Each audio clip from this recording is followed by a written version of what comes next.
എന്നെ ഇതിലേക്ക് കൊണ്ടുവന്നത്. മകളെ ഒരു റിസൾട്ട് കാരണം ഞാൻ ഇതിനെക്കുറിച്ച് മനസ്സിലാക്കി.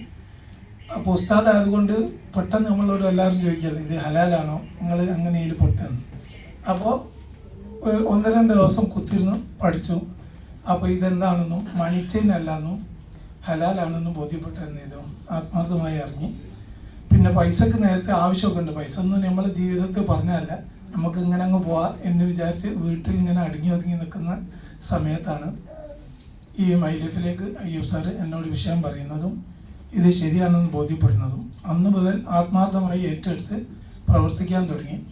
ഇന്ന് കേരളത്തിലുടനീളം നേരത്തെ റസാഖ് സാർ പറഞ്ഞില്ലേ,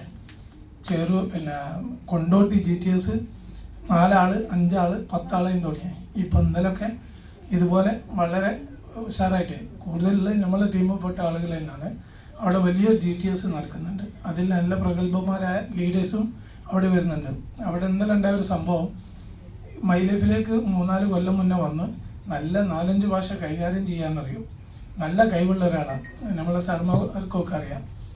അപ്പോൾ അദ്ദേഹം അന്ന് എന്നോട് ചോദിച്ചു, ഉമർ സാർ എനിക്ക് സംസാരിക്കാൻ ഒരു അവസരം തരും. ബ്രോൺസ് ആയില്ല, മൈ ലൈഫിലേക്ക് വന്നിട്ടല്ല, നല്ല സംസാരിക്കാൻ കഴിവുണ്ട്, 5-6 ഭാഷ കൈകാര്യം ചെയ്യാനറിയും, MLM എന്താണെന്ന് അറിയാം, പഠിച്ചിട്ടുണ്ട്, ഒക്കെ ആയിട്ടുണ്ട്, നല്ല വാചാലനാണ്. അപ്പോൾ എന്നോട് തന്നെ എനിക്ക് കുറച്ച് സംസാരിക്കാനുണ്ട്. അപ്പോൾ അവൻ്റെ സംസാരിക്കാൻ ഇവിടെ അവസരമില്ല, ഒന്നുകിൽ നിങ്ങൾ ബ്രോൺസ് ആവണം, അല്ലെങ്കിൽ നിങ്ങൾ പുരയിൽ പിന്നെ ഒരു ഹോം മീറ്റിംഗ് നോക്കണം, അങ്ങനെയാണെങ്കിൽ നിങ്ങൾക്ക് സംസാരിക്കാമെന്നാണ്. അപ്പോൾ അത് പറഞ്ഞതുകൊണ്ട് എന്തോ അയാൾക്ക് ഇഷ്ടപ്പെട്ടില്ല എന്നുള്ള അറിയില്ല. ഇവിടെ അങ്ങനെ ഒരു അവസരമില്ലല്ലോ, ഇവിടെ സ്റ്റാർ മുതലാണ് വിളിക്കുന്നത്. അപ്പോൾ ബ്രോൺസ് പോലും ആവാതായ സമയത്ത് ഞാൻ പറഞ്ഞു നിങ്ങൾ ബ്രോൺസ് ആവണം. അങ്ങനെ അദ്ദേഹം പിന്നെ വിദേശത്ത് പോയി. പക്ഷെ മൈ ലൈഫ് വിട്ടില്ല, ID നമ്പർ കട്ടാവാതെ നോക്കി. ഇപ്പോൾ 2ാമത് വീണ്ടും തിരിച്ചു വന്ന് മൈ ലൈഫിൽ ആക്റ്റീവായി സജീവായി രംഗത്തിറങ്ങി. ഇന്നലെ കൊണ്ടോട്ടി GTSന് വന്ന് സംസാരിച്ചു, ബ്രോൺസ് റാങ്കിലെത്തി. അപ്പോൾ വിദ്യാഭ്യാസമൊന്നും ഇതിൽ ഒരു മെയിൻ ഘടകമൊന്നുമല്ല, കൂടുതൽ വിദ്യാഭ്യാസം ഉണ്ട്.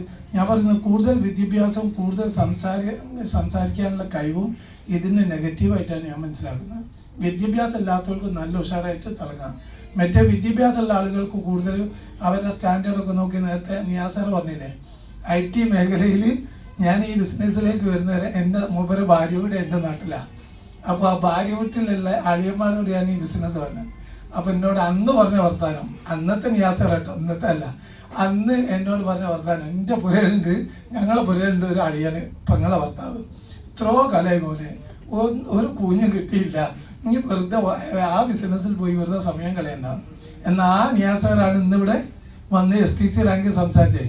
എന്താണ് അന്ന് അവരങ്ങനെ സംസാരിക്കാൻ കാരണം? IT മേഖലയിലാണ്, ഞാൻ അത്യാവശ്യം വലിയ കൊളാറാണ്. അപ്പം മൈ ലൈഫ് ചെയ്യാൻ ഒരു പേര് വെക്കാനൊന്നും തലക്കനും സംഭവിച്ചില്ല. പക്ഷെ ആ തലക്കനും മാറ്റി വെച്ചത് കൊണ്ട് എന്ത് ചെയ്തു, ഇത്രയും പെട്ടെന്ന് STC റാങ്കിലെത്തി. അപ്പോൾ ഇതിന് കാര്യമായിട്ട് വേണ്ടി എന്താണെന്നറിയോ, നമ്മളെ വിദ്യാഭ്യാസം കാര്യങ്ങളൊന്നും ഇവിടെ വിഷയമല്ല. ഞാനിപ്പോൾ എൻ്റെ വീട്ടിൽ 4-5 ഭാഷ കൈകാര്യം ചെയ്യാൻ അറിയുന്ന എൻ്റെ മോന്, നേരത്തെ അണ്ണാച്ചിൽ സംസാരിക്കുന്ന തമിഴ് സംസാരിച്ചില്ലേ, എനിക്കെന്താണ് മനസ്സിലായല്ലോ, ഓന് അർത്ഥം പറഞ്ഞില്ലെങ്കിൽ ഒന്നും മനസ്സിലാവില്ല. എന്നാലോ അറബികളോ സംസാരിക്കാൻ ഓന് കഴിയും, പിന്നെ അമേരിക്കക്കാരോട് സംസാരിക്കാൻ, ഇംഗ്ലീഷ് സംസാരിക്കാൻ കഴിയും, പാകിസ്ഥാനികളോട് കഴിയും, ബംഗാളികളോട് കഴിയും, എല്ലാ ഭാഷയും കൈകാര്യം ചെയ്യാനറിയും. പക്ഷേ 3-4 കൊല്ലം ഞാൻ എന്ത് പറഞ്ഞിട്ടും മൈൻഡ് ചെയ്തില്ല. പിന്നീട് എന്ത് ചെയ്തു, അവന് മനസ്സിലായി ബിസിനസ് അല്ലതാണ്. ഉപ്പൻ്റെ മാത്രം കണ്ടു, ഉപ്പൻ്റെ വരുമാനം കണ്ടിട്ട് വന്നതാണെങ്കിലും വരുന്നതിന് മുന്നേ പ്ലാന് നന്നായി മനസ്സിലാക്കി, എല്ലാ പ്ലാനും പഠിച്ചു, എല്ലാ പ്ലാനും. എല്ലാവരെയും വിളിക്കും, ദിവസം ഓരോരുത്തർ വിളിക്കൂ, ഓലെ വാട്സാപ്പിലും ഇതിലൊക്കെ പോയി കമൻറ്റ് ചെയ്തു, എന്നിട്ട് അവരെ കുറിച്ചിട്ട് പഠിക്കൂ. അങ്ങനെ എല്ലാ പ്ലാനും പഠിച്ചതിന് ശേഷം തമ്മിൽ ഭേദം തൊമ്മെന്നറിയില്ല വേസന്മാർ. അപ്പോൾ ഉള്ളേര് വെച്ച് ഏറ്റവും നല്ല ഒരു മേഖലയാണ് മൈ ലൈഫ്, ബിസിനസ്സാണ്, MLM ആണ് മൈ ലൈഫ് എന്ന് മനസ്സിലാക്കിയിട്ടാണ് ഇതിലേക്ക് ഐഡിയ അടിച്ചത്. ഇപ്പോൾ സജീവമായിട്ട് ശക്തമായി മുന്നേറാണ്. ഇപ്പോൾ രാവ് പകലൊന്നൊന്നുമില്ല, 24 മണിക്കൂർ ഓട്ടാണ്. ഇപ്പം നല്ല ശക്തമായ ലീഡേഴ്സ് വരുന്നുണ്ട്.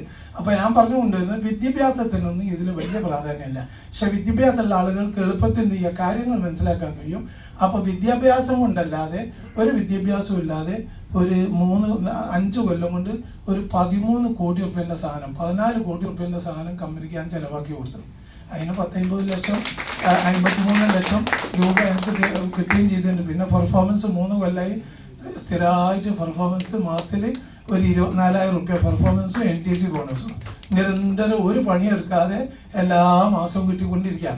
ഞാനെന്താ പണി, ഒരാളോട് പെർഫോമൻസ് കിട്ടാൻ വേണ്ടി നിങ്ങൾ 1000 റുപ്യേൻ്റെ സാധനം വാങ്ങണം ഇതുവരെ പറഞ്ഞിട്ടില്ല.